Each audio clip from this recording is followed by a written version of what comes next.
មិនគ្រប់ការងារច្រើនអាយុមិនវែងទេត្រឡប់ទៅវិញប្រាប់ខុងមីងផងថាមនុស្សយើងត្រូវចេះធ្វើអារម្មណ៍ឲ្យល្អទើបអាចដេកលក់ស្កប់ស្កល់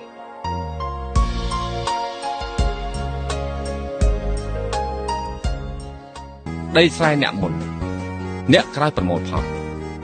អ្នកទទួលផលកំអាលអនៅមានអ្នកពីក្រោយក៏ចាំទទួលផលដែរ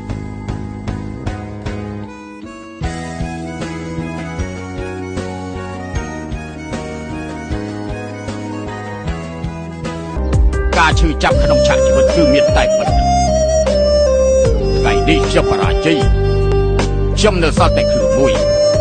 ខ្ញុំអត់ប្រយោជន៍ហើយក៏អត់សង្ឃឹមដែរប៉ុន្តែលោកត្រូវស្ដាប់ឆាវខ្ញុំរស់ធ្វើអ្នកក្លាហានស្លាប់ក៏ត្រូវក្លាហានខ្ញុំមិនអាចទទួលការប្រមាថជាអ្នកទោសនោះទេ